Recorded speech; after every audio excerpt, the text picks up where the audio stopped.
And everybody, Jason Catalano, Contra Costa Association of Realtors, here to present your candidates running for 2027 Board of Directors.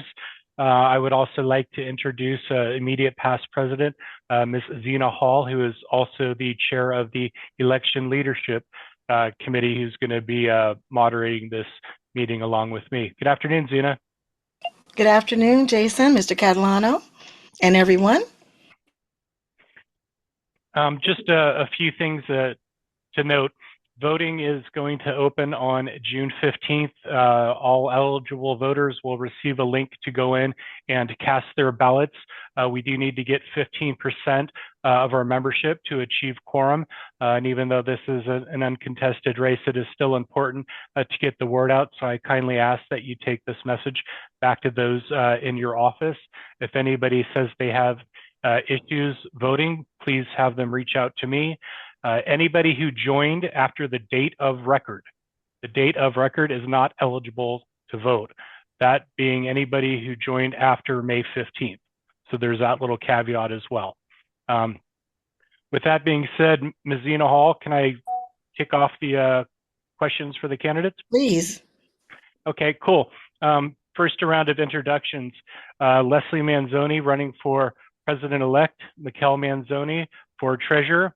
There are 4 people running for Director at Large. That is Judy Myers, Matt Rubenstein, who cannot be with us today. He is out of the country, but he sends his well wishes and encourages you to continue to support the election.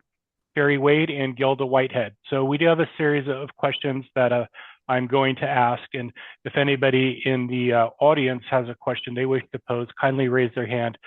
Chris and I can call on you. So we're going to take it from the top, and I'm going to present this to Leslie first. In what ways do you think your experience in real estate will contribute to the growth and success of the association? Good afternoon, everyone. I would say that my experience most of all would help with our members and our association moving forward. There may be people on the call today that don't know me. I've been a realtor for 35 years and joined the board, went on a committee right away, and kind of worked my way through the process of the association. That's the way that I was taught. And I've been a strong advocate for real estate, private property rights, in every aspect. And if you don't know, I'm a state political coordinator for 2 assembly members in Contra Costa, and I'm also the federal coordinator for our Congressman Mark DeSaulnier. And throughout my career, I worked and tackled on many different real estate related issues and have been very successful. And I think that first and foremost, how I can help is with my advocacy and my passion for our industry and helping the members. Thank you, Leslie. Mikkel, on to you, and I'll repeat the question. In what ways do you think your experience in real estate will contribute to the growth and success of the association? Thank you, Jason, and good afternoon to everyone. I'll keep it short. I have been a 2-time past treasurer. The recent past treasurer position I held was in 2014 and 15, and then I became the president-elect for the Contra Costa Association of Realtors. So I've got a lot of depth as far as understanding the organization and how it works and how it functions. And I am stepping up again to help the organization because of the involvement that I have as far as being locally, state, and involved with the National Association of Realtors as well. So I think it's a good time for me to do it again. And I encourage everyone else on the call to get involved, and we're here to help you. Thank you. Thank you. Judy, you're up next. Do you need me to repeat the question, or you got it? No, and let's see, yeah, okay. No, and it said experience in real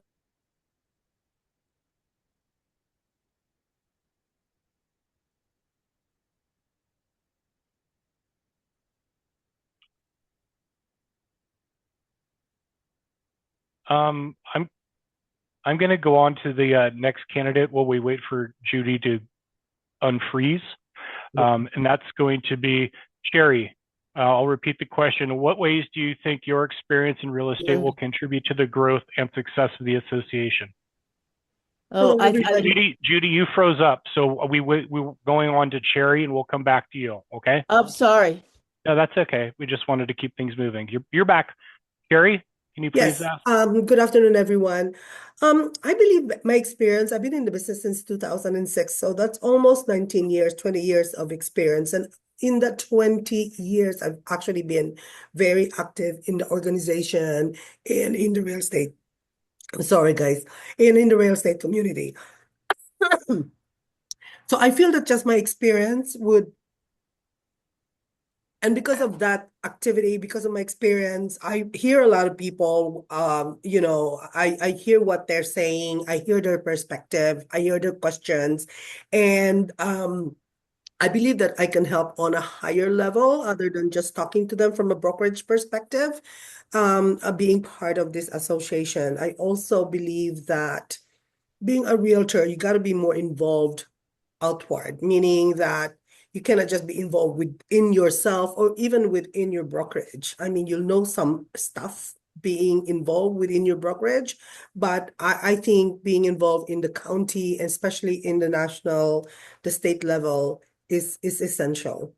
And my training, my education, my experience, I think would help our organization grow. Excellent. Thank you, Sherry. Judy, we're going to circle back to you. Do you want to start back up again? Okay, thank you very much. And I'm sorry for the technical cool. difficulty. What my point I wanted to make is that I've been in real estate for going on almost 53 years. In that period of time, I've seen many cycles, many changes, and the only way to survive Oh, think I'm frozen out there, is to change and adapt. And I think that's what I can bring, that attitude for the growth and success of our association. Because as our business changes, as other factors change, we need to be willing to look at new ideas and be open to change and not stay with the past. So even though I've had a lot of past, I think I've learned from that experience that new ideas are important for growth and success. Excellent. Thank you. Gilda Whitehead, good afternoon. Thank you for being here today with us. Do you get the question or would you like for me to repeat it? Can you unmute yourself, please?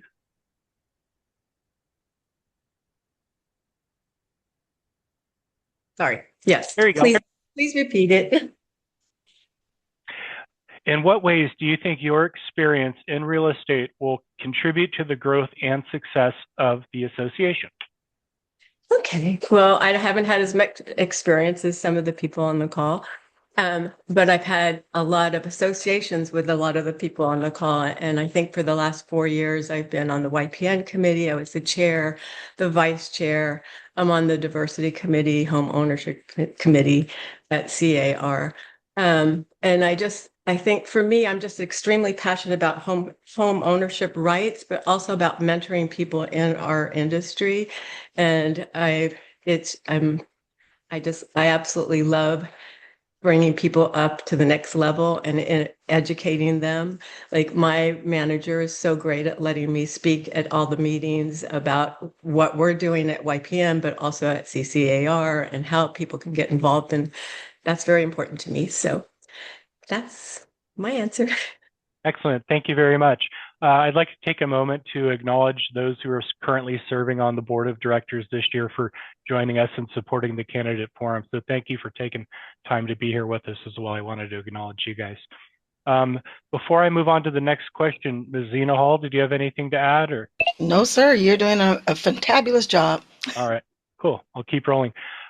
This one question is pretty involved, so you might want to take a few notes as I repeat it, just so I don't have to continually go over it, but I'll go slow.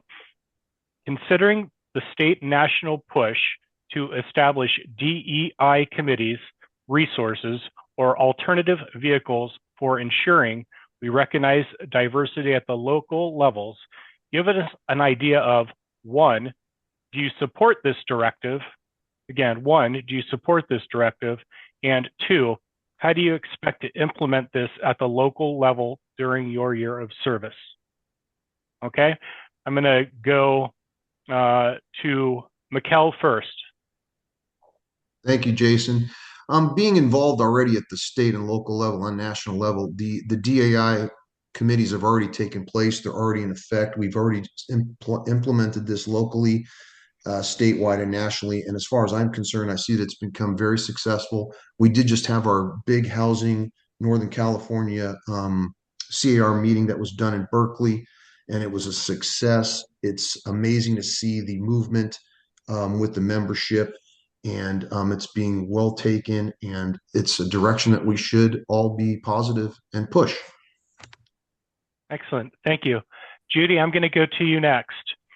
Considering the state and national push to establish DEI committees, resources, or alternative vehicles for ensuring we recognize diversity at the local levels, give us an idea of, one, do you support this directive? And two, how do you expect to implement this at the local level during your time of service?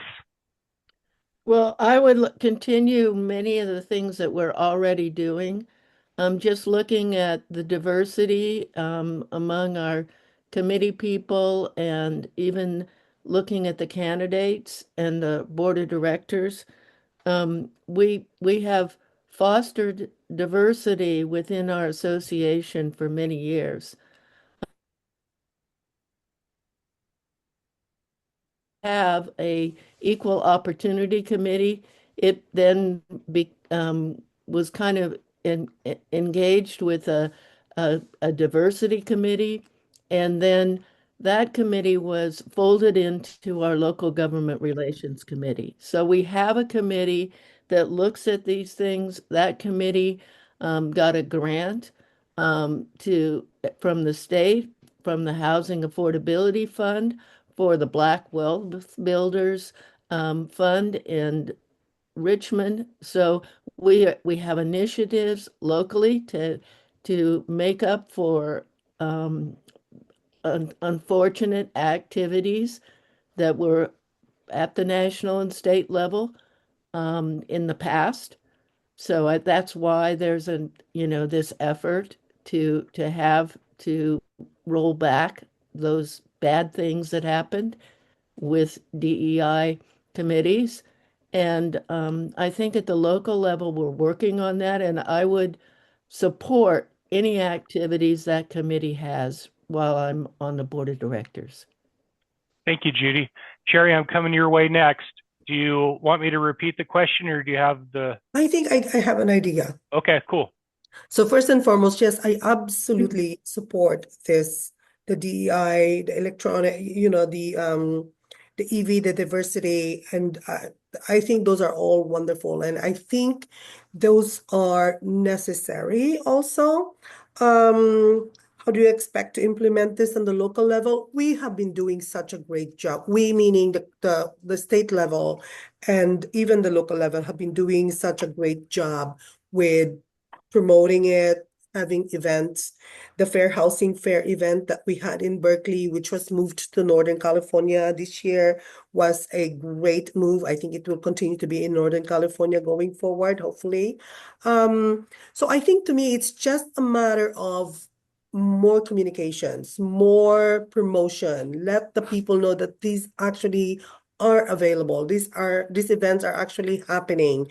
And maybe in the local level, let's think of having another, I don't know, I'm putting out a controversial thing in here, committee called the Diversity Committee. That would be something I think that would be really good, having another committee within CCAR. But I definitely support, and I think it's very good for all of us. And we're not far behind on it. I mean, we are doing a lot to encourage diversity and DEI and, the EV. Thank you. Gilda, you're up next. Would you like for me to repeat it, or do you have the gist of the question? I think I'm okay. Cool. I'm actually passionate about this subject. I'm on the diversity committee. It's the first committee I joined when I went to CAR, and it's just something I believe in so wholeheartily. And I think that our association welcomes everyone, and that you have opportunities. And I love that about our association. And I'm extremely passionate about this particular item. So I believe that in the future, we just need to continue to educate, to open our arms to people, to all the committees, to make sure everybody feels welcome. And I think that we're doing a good job of that. Thank you. Leslie, would you like to close with the second question, please? Sure. I'd just like to let everyone know that I fully support the efforts to promote fair housing. In fact, when I started, that's pretty much what I did is I helped teach first-time buyer programs and helped with first-time buyers promoting housing. And I still do to this day. Those first-time buyers eventually became sellers, etc. And I've helped many clients for many years. And fair housing has always been a core value of being a realtor. It's very important. And I think that our leadership at CAR has done an outstanding job this year with providing the programs that we've attended. And I agree with Cherry that locally we could do more, we could do better. And just a strong advocate for fair housing. Thank you. Okay. We're going to move to an MLS question, if you will, and we're going to start with you, Judy, and then I'm going to kick it to you second after Cherry. This is the question. What is the current state of clear cooperation, and do you anticipate any changes moving forward? Clear co-op. I think I mentioned that change is always possible. So, but right now it seems like we've kind of settled into a space where various companies can have their own business practices. And I think one of the most recent developments that's been favorable has been the fact that now coming soon listings can be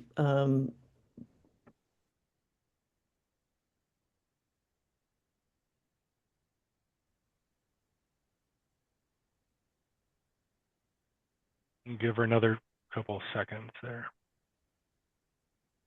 and they haven't changed. It seems to be working. Thank you. Cherry, I'll repeat it. What is the current state of clear cooperation, and do you anticipate any changes moving forward? Clear cooperation, one of the hottest, it's actually one of those topics that's being debated all the time.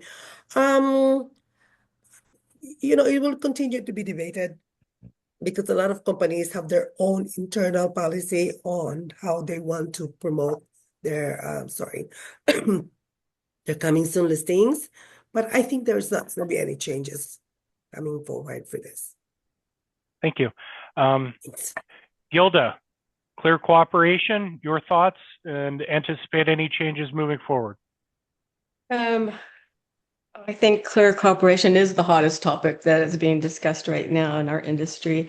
And I think it's just important that we give all of our clients and our sellers the options to do what they need to do to market their property. No matter what the brokerages seem to think, I think it's important that the clients have the options for themselves. And I think that as our industry continues to discuss this, I think there'll be more refinement as opposed to actual change. And let's see, what else do I mean, the most important thing I think is maintaining property ownership rights and making sure that they have meaningful choice in their options. Thank you, Gilda. Leslie, clear cooperation, your thoughts? Definitely a hot topic, and I think that we're going to continue to hear conversations regarding this. And I believe in seller's choice. I believe that we need to listen to our members and make sure that people are educated. I believe in fair housing. And excuse me, because my husband just spoke at the same time I'm talking.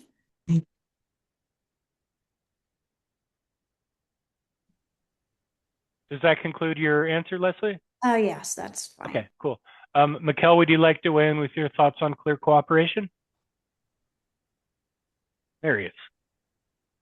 I apologize. This space has been a big topic. It's been brought up at CAR, the NAR level. I think that it's going to kind of fall into place like it has, and that there's going to always be moving parts. And we just have to be able to adapt and understand that the brokerages and individuals, et cetera, are going to want things done a certain way. And we're just going to have to all figure it out as we get different things that approach us. And I think that we'll figure it out and we'll work our ways through it. Excellent. Thank you very much. Zena, do you have anything to weigh in on, or you want me to keep rolling? Keep it rolling. Sounds good. Okay. All right, cool. This one's near and dear to my heart and has to do with member engagement. Member engagement. So I will read you guys the question, and feel free to take notes to formulate some thoughts when I call upon you. We're going to start with Cherry. Here's the question.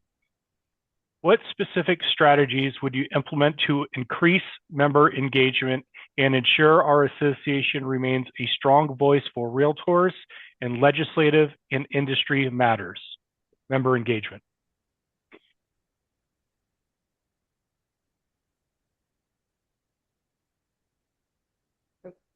Okay, there we go. My apologies, guys. I am not feeling so well today, and you can probably hear it from my voice. This is one of the dearest and nearest to my heart, member engagement. I'm always going back to communication. I think there are a lot of people who would want to be participating, to be engaged. I mean, it's just that some of them just don't know where to start, what they can do, where do they find the information, what is available to them. And I think all of that is just a matter of communicating to them. That other than their brokerage, there's actually another level of an organization that will support them. And also participating, it's just letting them know, basically. It's through so many mediums, through promotions, through social media, through events, through just blasting them with emails. I think we will get more participation if everyone is aware. As you know, with real estate agents, and this is a true statement, we have to be told 100 times before we do something. So again, communication, education, events, be out there, be present, be seen. Thank you. Thank you, Cherry, and we appreciate you toughing it out, and we all hope you feel better soon. Thank you. We're going to move on to Gilda, and I'll repeat the question. What specific strategies would you implement to increase member engagement and ensure our association remains a strong voice for realtors in legislative and industry matters? I think our members I think we have to continue to demonstrate our value, but I mean, part of our YPN committee is to educate new members and also re-educate other members. That's important to us. And I feel improving our communication. Like I wish we could have a social media, even part-time person out there that was promoting this stuff, because I can't even tell you how many times people in my office or people that I associate with say that, oh, they didn't hear about that. They didn't know about that. Maybe I'm not sure why they're not reading Jolt, because most of it's in there, but I think social media is where people are at. And if we could meet them where they're at, I think we would have better communication with our members. Thank you very much. Leslie, your thoughts? I love this one. So Zena and I actually talked a lot about this. Members don't know what they don't know. And I think that, there's a lot of members that have no clue what we're actually doing besides volunteering. Volunteering for what?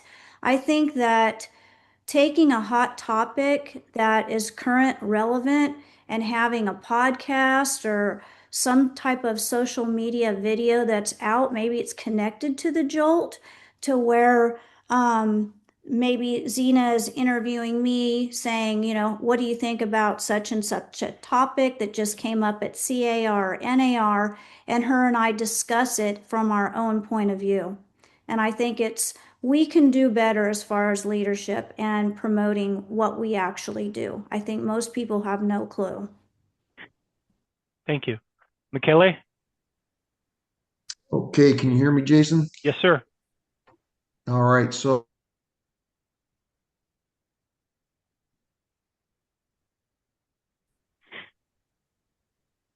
I think that this is membership involved. You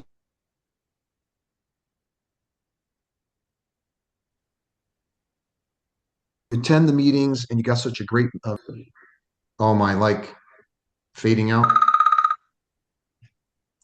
You're hanging on. Am I hanging on, Jason? Yeah, The you're good. internet. Keep going. Okay, so what I was going to say is I think one of the biggest issues is we have to ask, and we just need to always remember from the grassroots that works. Tap someone, ask someone to get involved, get on a committee, make a difference. Thank you. And Judy, you're the last one to answer this question. Do you have it, or would you like for me to repeat it?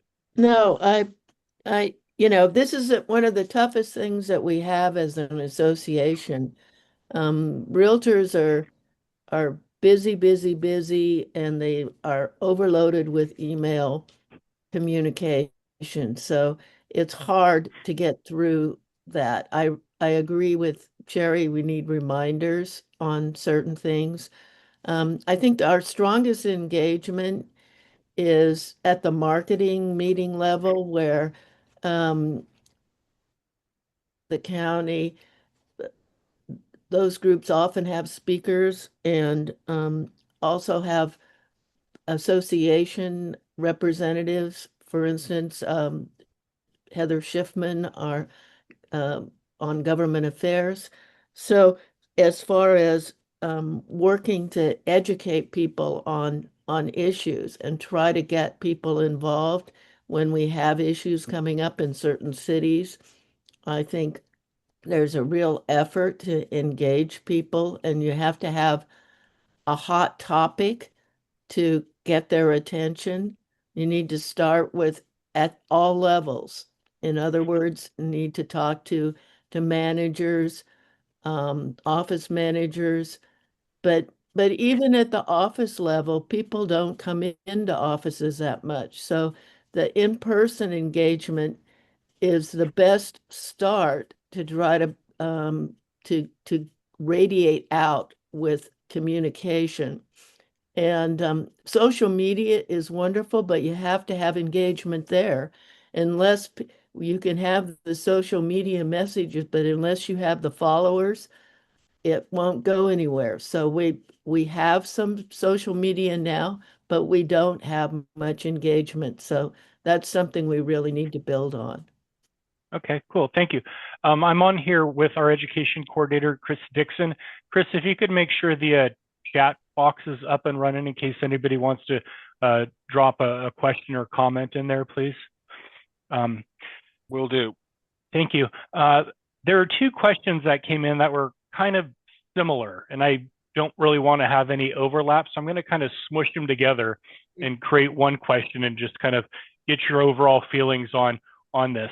And this has to do with how you plan to advocate and support policies that protect private property rights, promote home ownership at the local, state, and national level, and how would you help the association stay ahead of key issues like housing shortages, fair housing, and the independent contractor status of realtors. So there are a few different elements in there, but I'll let you guys answer that however you see fit. And we will start with you, Gilda, and we will go to Leslie after that. Okay. So it's a little bit of everything as it pertains to housing. Okay. Well, association, I just think we need to be very proactive in how we represent this. I support collaboration within our committees, within the industry. I think it's important that we are, like with Leslie, like working with the legislators and even going to Sacramento. I think it's important. I think it would be really great. I feel like the whole industry, as far as the entry level, has been really affected by HOAs and home and management companies. I'd really love to work on something about that, because I think only 29% of people want to live in these communities now. And that was always our entry level. And now people are waiting till they're 40, and a lot of people can't catch up. So I think it's really important that we work in that area. I guess that's it. Thank you, Gilda. Leslie, your thoughts on advocating, supporting policies, protecting private property rights, promotion of ownership at the local, state, national level, in addition to fair housing and the independent contractor status for realtors? So I basically do this now. And I think that what has helped me, that has helped our membership, is that I got involved locally first. So I don't know that I mentioned this on our call today, but I was president of the West Contra Costa Association of Realtors in 2006. So 20 years later, I'm being honored to run as your president-elect for 2027. And for me, this is my passion. This is what I do.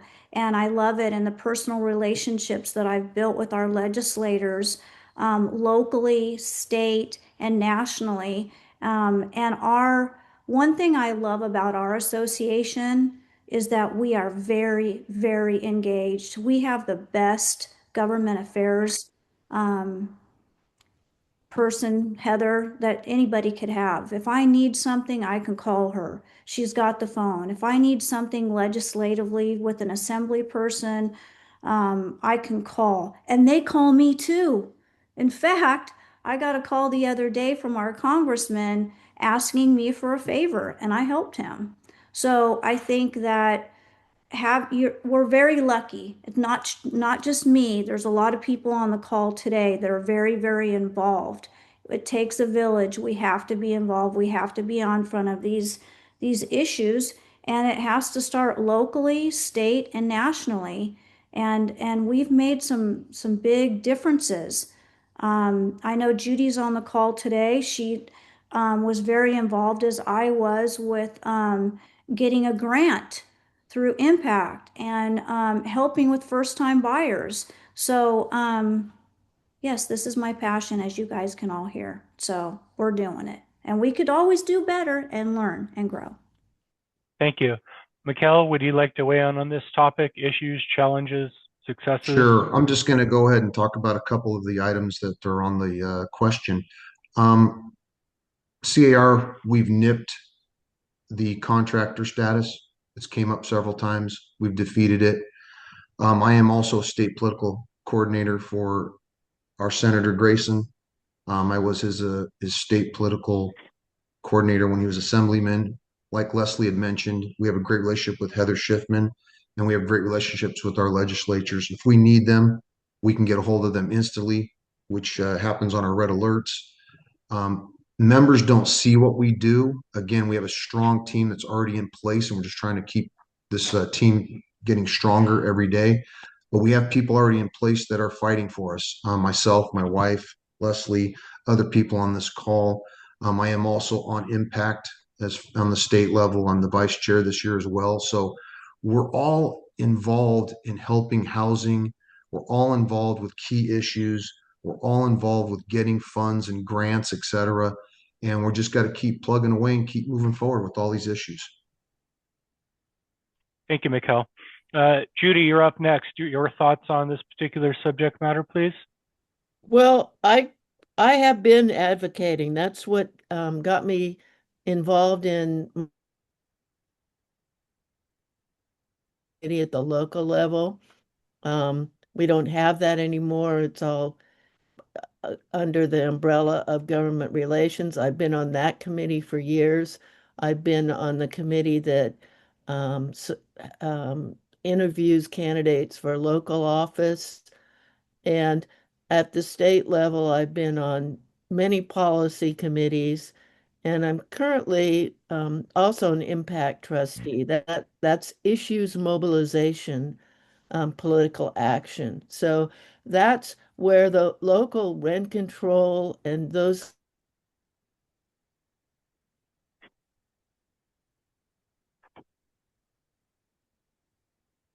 the Housing Affordability Committee for 8 years. So working with approving grants for first-time home buyers or other entities to promote home ownership.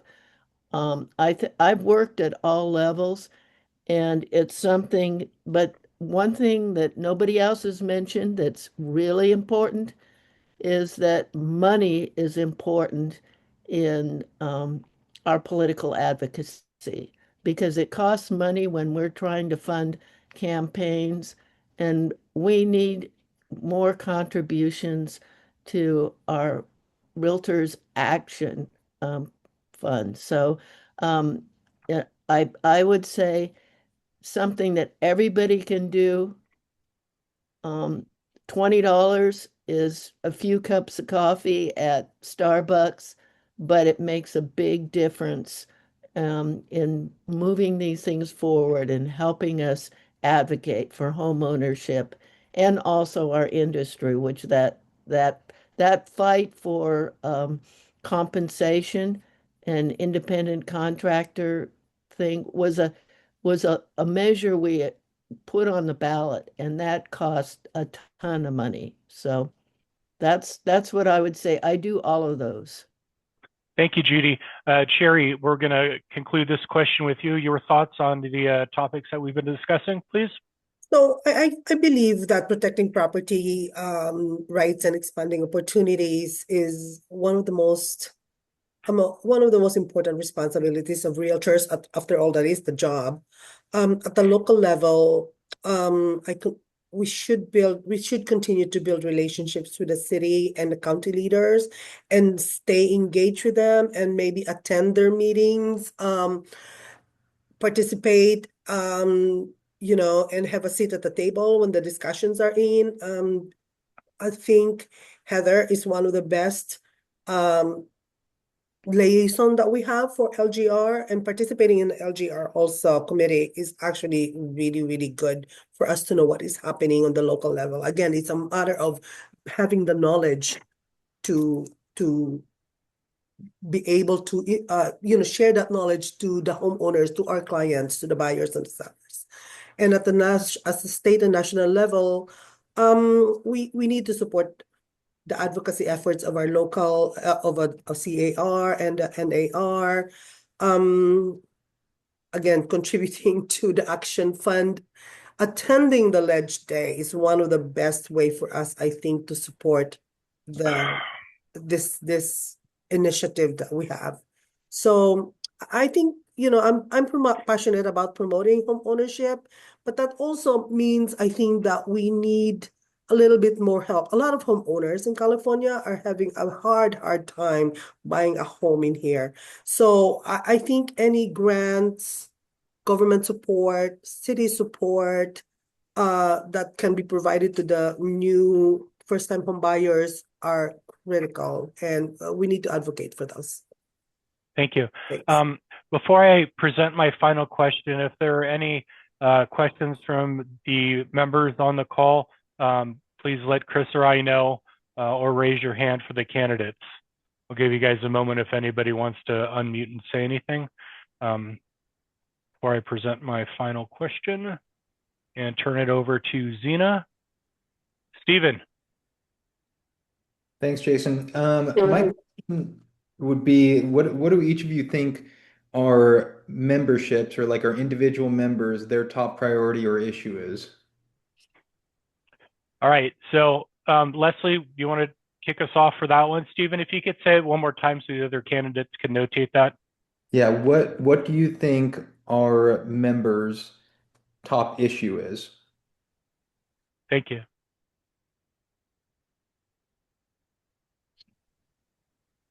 I think personally what our members are dealing with right now actually is just making a living. And I think that there are a lot of realtors out there right now that are not used to this market. The market's changed.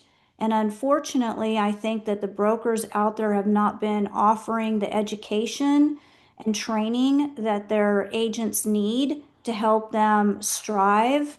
I think that brokers provide a lot of fluff, let's just call it, a lot of tools without providing the training and giving the support that they need. That's what I think. And from a professional standards point of view, if you want my point of view from that, since I've served on professional standards and I'm a past chair, vice chair, what I've seen is issues with AI and the support that the membership needs with using AI properly.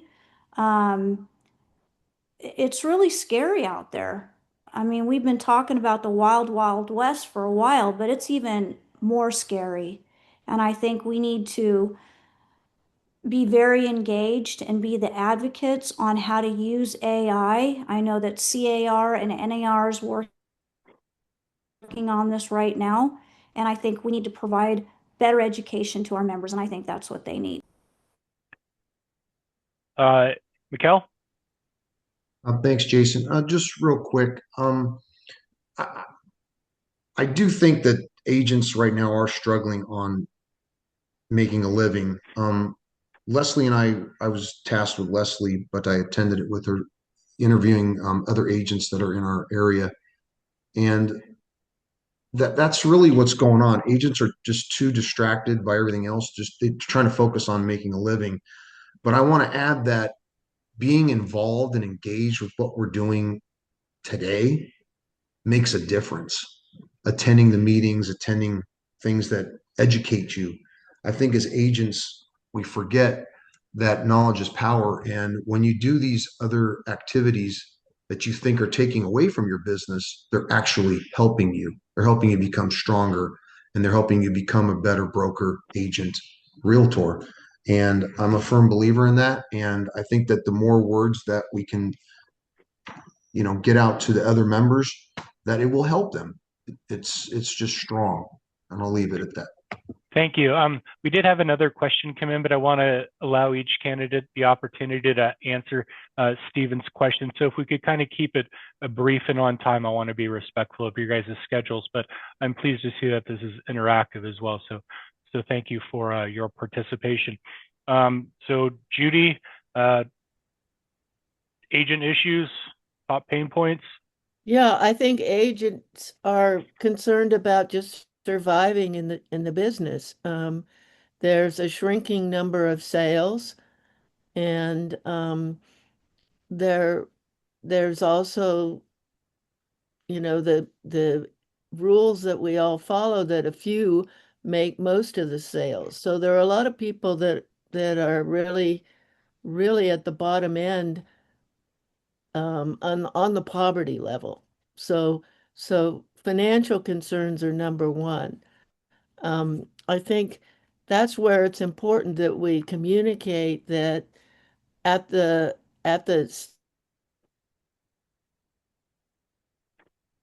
more sales and encourage tax changes so that more sellers will want to move forward. That's those are real issues that can help those people who are struggling. We need to make the pie bigger. Thank you, Judy. Cherry, your thoughts? I think I agree with everybody. I agree with what Leslie's saying. The biggest issue of the agents right now is making a living. And I think they're just so busy with so many things that there's really no focus on the activity that will bring you money. Um, I also think that a lot of the brokers are just not training their agents enough. They are just more like recruiting and leaving the agents by themselves instead of recruiting a few, training them properly until they're off independently and making money. Thank you, Cherry. Thank- Gilda?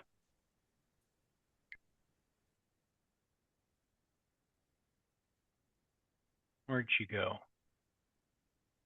Gilda, top agent issues, and we'll keep it brief. We have another question that came in. Sorry, I forgot to change that. We're good. It's the same. Everybody's challenged with economic situation and low inventory and all the different changes in the way we do business.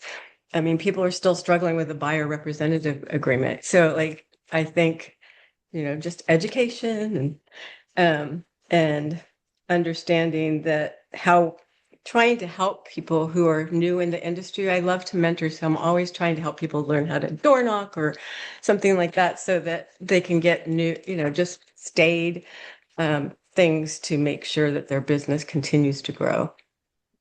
Thank you, Gilda. This one came in from the chat, and I'll start with you, Leslie, and we'll go from the top down.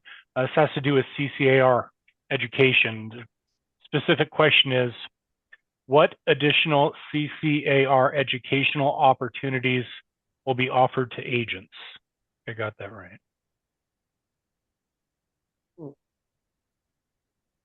So the question that you're asking me is what additional education should we be at CCAR offering to our members? Yes. I mean, very briefly, I believe that we should be having an AI training. That would be wonderful.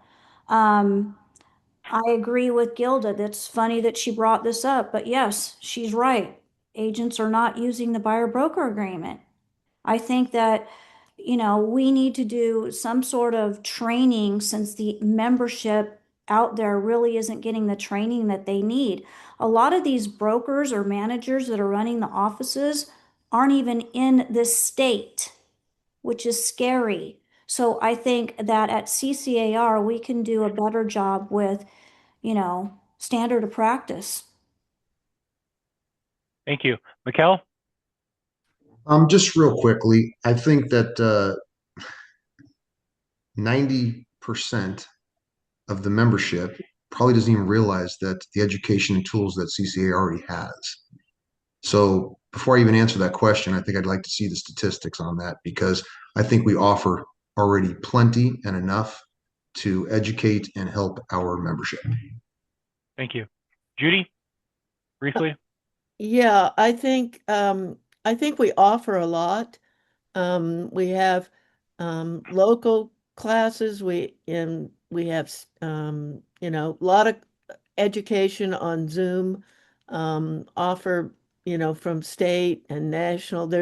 If you look at the calendar, there is a lot offered. But I agree that most people don't know what's there, and they're not taking advantage of what they already have.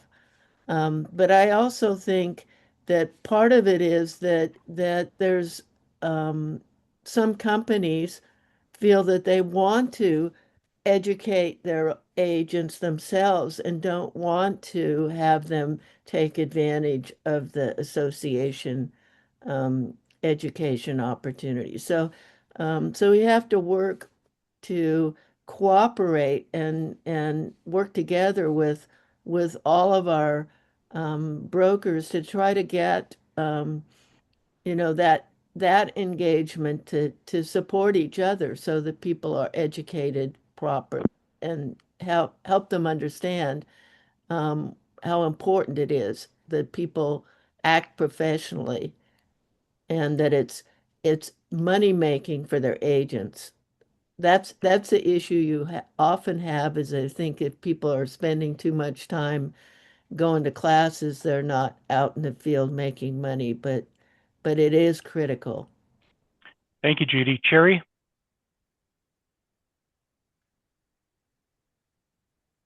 I think we do offer a lot of classes already. I mean, I'm looking at the educational calendar and it's packed with a lot of stuff. There could be other additional topics that we can teach, but I think we need to think about revising the way we train agents instead of sporadic, hoping that they would attend the meetings that we post in there. Why don't we have a whole 3 days worth of classes? For instance, when I started in the business at Better Homes and Gardens, I literally went to a 4-day extensive, intensive classes where you are going to a classroom, you meet other new agents, you literally learn the steps of how to become a real estate agent. I know it's a lot of commitment, but it's a little bit more focused, not just sporadic. Okay, take RPR, take Paragon, take MLS whenever you have time. So I think the classes are there, the education is there. We just probably need to rethink how we are offering it. Thank you, Cherry. And Gilda, we'll wrap with you on this topic briefly. I think we do offer some really wonderful classes. When I started, it was COVID. So I was so kind of lucky because I had 3 months where I couldn't actually sell. So every day I would do 4 classes, and it just really helped me understand the documents. It helped me understand the industry, how to get through MLS, how to do a CMA.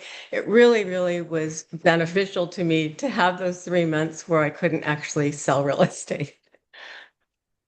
Okay, cool. Well, as fate would have it, we do have our CCAR education coordinator on the call. So if there's something that we're currently not offering that you would like to see, please do reach out to Chris and let him know, and I'm sure he'll look into it. He does a good job and takes great pride in populating our education calendar with all different sorts of topics. So just stay connected with that. I'm going to forego my final question because I think you guys inherently touched upon it when the question came about agent pain points and top issues and kind of how it affects the real estate and the current landscape.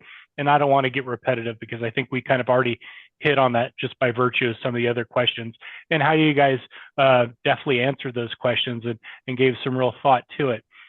So with that being said, I'd like to turn this over to Miss Zena Hall to conclude with any final remarks. And on behalf of me and staff, thank you all for being here today. Zena? Mr. Catalano, absolutely amazing as usual. We couldn't do this without you. You're a great DJ here. Thank you very much. And thank you for the current board of directors showing up, Mr. President, Ms. President-elect, and all of the members who are on the line today, and our education director. Excuse me. Chris, thank you so much. I think that we have covered a lot of territory today, and I think we've got a little bird's eye view in terms of the candidates that are going to be coming on the scene for us to represent us. And I want to encourage you. We have a great journey. You have a great journey ahead of you. And I want you to know that a lot of other associations are looking at our platform. We have district directors in every area in our county, and we cover a large county, and you have a big job ahead of you. You are the conduit between the association and our members. So just like we have these wonderful educational classes, we have all of these platforms. It's up to us to be present, as you all indicated, to make sure that they know that it's there. They have a person and a body to touch. And that's what makes the difference with everything, right? It's the touch, it's the experience. Otherwise, everybody can have a book, but as long as the book is on the shelf and you don't touch it, it means nothing, right? So you are the open book. We are the open book. Thank you for bringing your experience. Thanks for stepping up to the plate. We encourage you. If you need anything of me, I'm here. But thank you again for CCAR. We always do it great, and I appreciate you all. And we look forward to the voting opening soon. Mr. Jason, Mr. Catalano, back to you. That's all I got. Spread the word. June 15th. Polls will be open for a week, so remind those CCR members in your office to look out for their email. They get their link. It takes about 30 seconds to go on and vote. And we value your membership here at CCAR. Have a great rest of your day. Signing off. Thank you, everyone. Bye-bye. Beautiful job. Bye.